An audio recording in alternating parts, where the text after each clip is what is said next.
সরকারের পক্ষ থেকে বলা হচ্ছে এবার বদলে যাবে পুলিশ, র্যাব এবং আনসারের পোশাক।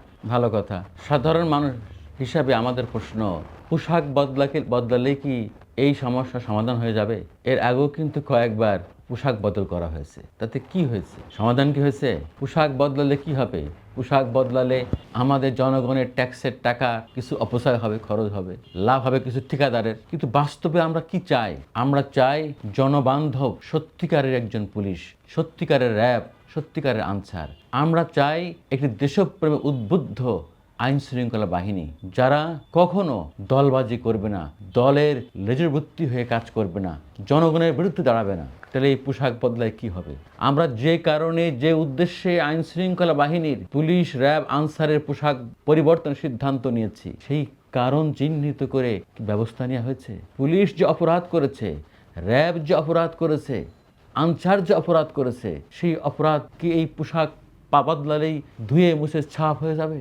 আজকে দেখেন 24-এর গণ অভ্যুত্থানে জুলাই, 36শে জুলাই যেই সব পুলিশ বর্বরচিতভাবে প্রাণঘাতী অস্ত্র ব্যবহার করেছিল, গুলি চালিয়েছিল, শত শত মানুষকে হত্যা করেছে, আমরা কতজন পুলিশকে গ্রেপ্তার করতে পেরেছি? কিভাবে হাজার হাজার গুলি কয়েক দিনের মধ্যে খরচ করা হয়েছে, সেই সব ঘটনা তো কুলকিনারা হয়নি।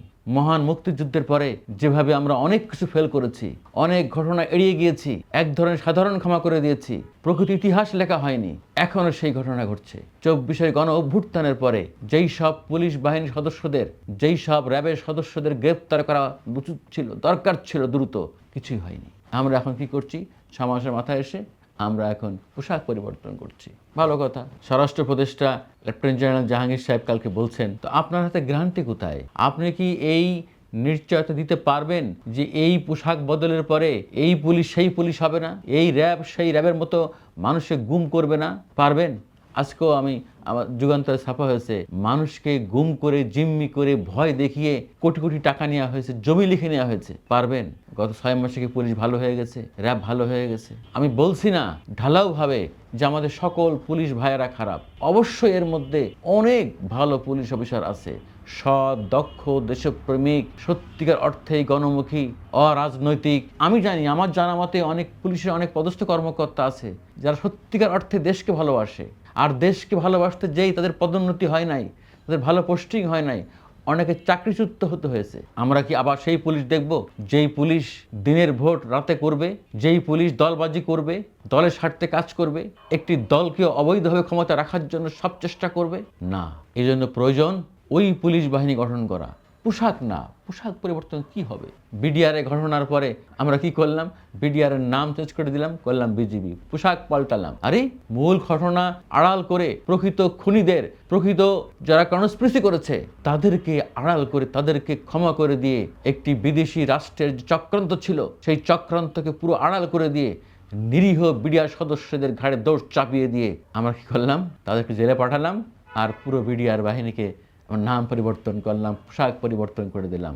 সব ভাউতাবাজি, এগুলো চলবে না। তবে আমি এই সরকারকে একটি জায়গায় ধন্যবাদ দিতে চাই, এখন পর্যন্ত তারা ভারত প্রশ্নে এটি সম্মানজনক অবস্থান ধরে রাখতে চেষ্টা করছে। বাংলাদেশ, আমরা একটি ছোট রাষ্ট্র হলেও বর্তমান অন্তর্বর্তীকালীন সরকার যেখানে যেভাবে প্রতিবাদ করার তা মোটামুটি কাছাকাছি জায়গায় করছেন। যদিও আমার পররাষ্ট্র মন্ত্রণালয় নিয়ে, পররাষ্ট্র উপদেষ্টার বক্তব্য নিয়ে অনেক প্রশ্ন আছে, যে তিনি সাহসের সঙ্গে অনেক কথা বলছেন না, কিন্তু অনেকটা মেরুদণ্ড সোজা করে কথা বলা শুরু করেছেন আমাদের স্বরাষ্ট্র উপদেষ্টা। উনি এর আগে কয়েকবার বলেছেন যে সীমান্তে বিজিবি আর পিঠ দেখাবে না, বুক দেখাবে, সাহস দেখাবে।